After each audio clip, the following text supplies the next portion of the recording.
Vanessa Sinclair is our guest. Thanks for taking the time. Thank you for having me here. I know you're busy. Everybody's busy. Life's busy, right? It is.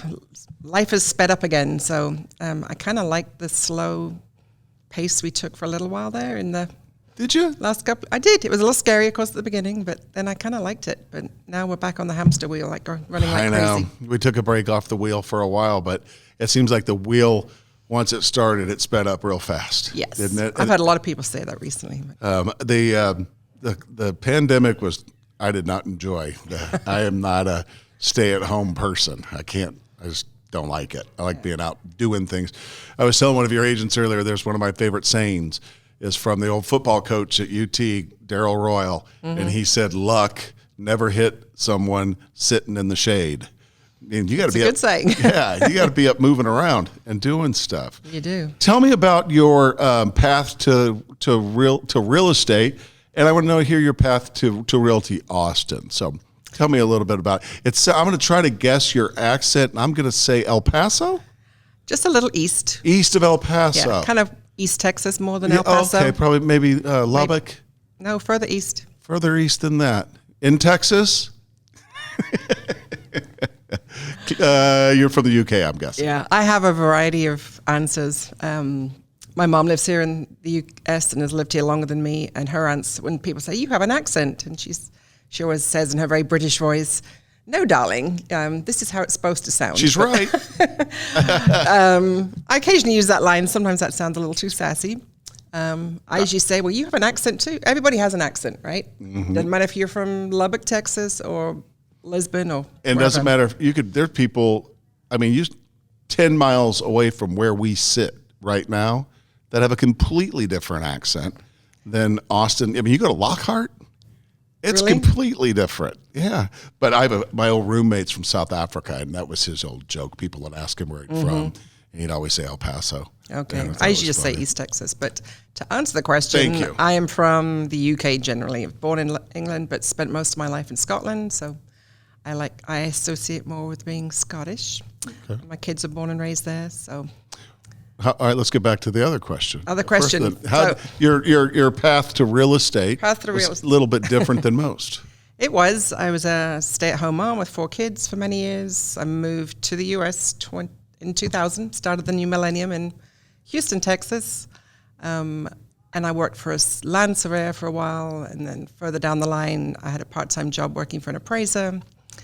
Then I went to Alaska, and I worked for Holland America Cruise Line up there for 4 years, and just wanted to do something different when my youngest flew the nest and went off to college. So that was fun. I was a bit of a gypsy for 4 years, but then I had to kind of settle back down somewhere, and I picked Austin because 2 of my kids had settled here. And I worked in luxury, like private aviation for a little while, worked crazy hours. It was fun, but it didn't, it wasn't. Was it long term? Wasn't long term. Yeah. Meantime, my son got his license and was getting really successful as a realtor, and he kept telling me I should get my license. And eventually I did, and was with a different brokerage for a while. And I got my numbers up because he kept saying, you got to get there and, come over to Realty Austin. And I saw all the opportunity there and everything they provided with him. Was that a goal to get to Realty Austin? Get the numbers up, go to Realty Austin. Pretty much, yeah. Yeah. Because so my son and I were not like an official team, but we support each other, encourage each other.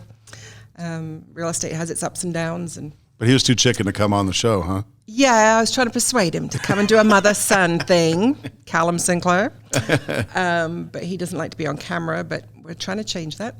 I thought it'd be just a fun thing.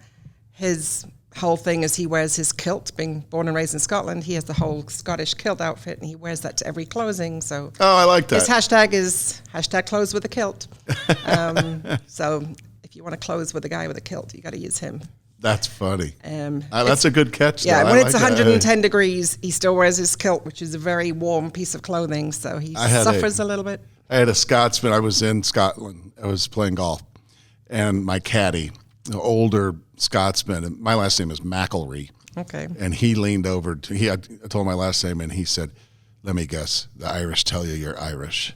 And I said, Yeah, like I said, it's kind of been a debate in our family, Irish or Scottish.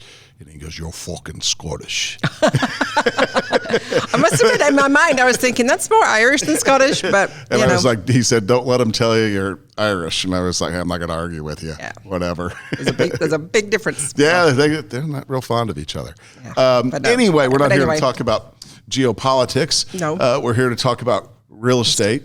Do you have a certain area of town that you specialize in, or are you, have home will travel? Oh, It seems like the last year or two, I think it's been so crazy. I've had clients. I've been doing a lot of work out in Lago Vista. I'm working with a builder out there. I've had ones up in Georgetown and then Central, South, so kind of all over the place. I am teaming up with another Realty Austin agent, and we're targeting more the seniors real estate niche market because we've both got a seniors real estate SRES, seniors real estate specialist certification, and we want to build on that. It doesn't mean we're seniors. Getting close, but not quite there yet. boy, that's a smart move, I think. It's a huge, next to the millennials, they're the biggest group that are buying homes. Other baby boomers, stroke, retiring people. Downsizing. The reason it's very real to me, my parents are that people. They have a house, they're in their 80s. It's way too big. The house is too big. And if they leave it to their 80s, it's very emotional, very traumatic. Right. So we're putting together a one-stop shop kind of concierge service. It's, everything they need, we're going to be able to connect them with. So it's work in progress. It's a little sort of project of ours. So we're hoping to get that off the ground in the next few months here and help the other end of the spectrum. Right. Let's not forget about them, because you're right. That's an emotional, that's tough. Yeah. You handle them very differently to first-time buyers or whatever. Right. What made you want to do that? I mean, I've gone through it with my own grandparents and parents to some extent, as has my teammate. And I know we were just trying to find our niche. We're both kind of pretty empathetic and enjoy working with that demographic. So Yeah. It's going to be good. Yeah, I like that. And if you can find the niche that you're helping in, that's great. And I think that's important too, is to, your job is kind of be a problem solver, right? Someone comes to you, it's normally something that needs to be solved. And only experience is going to really, you can read all the books you want, but until you've actually done it, right? We had a case recently, it was the family were having to put mom into a assisted nursing facility. They didn't live here. They didn't know realtors here. They didn't know moving companies. They didn't know estate sale people. They were overwhelmed. And I mean, we kind of put a thing together, but that's a big group of people that they just want one person to take care of all the different moving parts for them. They don't want to have to make calls to 10 different service companies. So the goal is just to make it easy, whoever is dealing with that situation. Or there's sort of two avenues. There's the ones where they're going for health reasons into sort of assisted living, but then people perhaps 55 plus that just want to downsize, get rid of the big house. They want to travel the world, so they want a lock and leave, something simple. So there's two sides to that. There's so much to... Lots of different possibilities, I mean, just real estate in general, all the different ways, all the different needs, everything that... I mean, it's just a different thing every single day. It is. Right? But that's what makes it fun, yeah? It does. Wouldn't it be boring if every single deal was just blah, blah? I mean, it would be... Wouldn't be much excitement to it. No. How do you stay motivated? I think a lot of times people... they have a tough time answering the bell, especially when, interest rates that have gone up, a unpredictable future. We've got fear in buyers. You've got uncertain sellers. Crazy headlines. Yeah, crazy. You got media that's saying things that are scaring the crap out of people that are not true. You're fighting a battle on a lot of fronts every day. We are. I love the challenge. To answer your question, motivation, I really rely on a great support network of peers because, if you can be having a bad day or a tough deal or just pulling your hair out, but I reach out to one of a small, like, inner circle, few friends I have that are in the business with with a lot of experience. They've ridden all the ups and downs of real estate. And they usually have some wise words of encouragement or advice, or it's just sometimes you just need someone to vent to. Sure. Yeah. Someone that understands your world, which is where my son and I support each other. But like I say, close friends, or here at Realty Austin, we have wonderful coaches. We have such a great support staff, which I think kind of sets us apart from a lot of the other brokerages. There's always someone to reach out. If not my mom. Mom's always great. Mom's right? a wise, I know. I'm not going to say wise old bird. She hate me for calling her that, but she has a lot of experience in life. Yeah. And sometimes it's just that someone just to put the balance back in there and tell you to hang in there. And then you have a really great day and you're like, yes, this is why I do this. Or you help someone, or you just make a difference in someone's life, no matter what stage they're at. And I think that's what I like. I always make it a point to, when something great happens, to try as quickly as I can be grateful for it. And I'm a ninja. We practice gratitude. And it does. It's, hey, if you can come from a place of gratitude every single day, then you're doing better than most people, right? It's so important. I just started reading that book.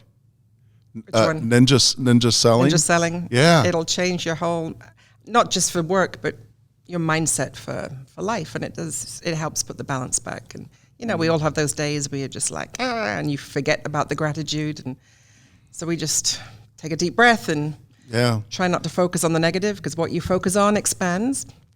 And sometimes it's just walking away from your desk and going for a walk somewhere pretty. Yeah. And then you come back to it and your mind is fresh and you're like, okay, I can deal with this. You may have just already answered my next question, but I was going to, what is it about Realty Austin that everybody wants to be a part of? I mean, there's some magic in these buildings. What is it to you? I think it's just the company culture. I haven't been with a lot of different brokerages, but I talk to other brokers, and then when they see technically we're all in competition with each other, every person in this building, but there's never that feeling where there's always someone will willingly help you. We have a great support staff. I love to volunteer, and I love the fact that there are volunteer opportunities for us every week. Mm-hmm. We don't have to go looking for them, and it's kind of fun to get together with some other agents, whether we're serving supper at Foundation community or building Habitat for Humanity houses. That's backbreaking, but a lot of fun. Lots of different opportunities to volunteer, and I think that really helps. I know, what's our motto? It's good for Work you. hard, play hard, give back, which I think really sums it up. And we do a little bit of everything, and it brings balance to your life, and it makes it fun, Yeah, if you can look forward to going to the place that you work, you've got a lot of the battle won. And we have beautiful offices. I love bringing clients in here. They're kind of wowed by all the murals and the comfortable chairs. Yeah, it's very Austin. Yes. Which is good. How do you see things coming up? Are the buyers coming back? Buyers are coming back. I seem to end up with listings when listings aren't flying off the shelf, and buyers when we can't get homes. But buyers are beginning to come back. They're still they're sort of dipping their toe in. Yeah. Just seeing what interest rates are going to do. And I think the worst thing is all the headlines that they see, which perhaps apply to other markets, but Austin's kind of or Texas generally is a bit of a bubble. Unicorn. And of course, we all know the last 2 years have been crazy, and our pricing did this huge spike thing. Yeah. So, what are you telling buyers that are, if they said to you, I don't know about interest rates, I'm going to wait? What do you say? I say, don't focus on the rate, because right now you can get a house and not be in multiple offers, not have to throw an extra $50,000, $100,000 at a house just to get it and pay for everything. So your interest rate might be a little higher, but you can get the house you want. You're not having just to grab something perhaps not your ideal choice. And you can always a lot of lenders are offering to refinance within 2 years for free. Mm-hmm. So if we do have a bit of a drop, which hopefully we will, they haven't lost out. They're not locked into that higher rate. 6-ish. Still not a bad rate. No, that's still pretty cheap money. It's not going to be 2 and 3% again. No, those days are done. I don't think anyway, but I'm pretty sure it's not. But, so, I think a lot depends what's driving them. If they really need someone to live, it's not going to stop them. Right.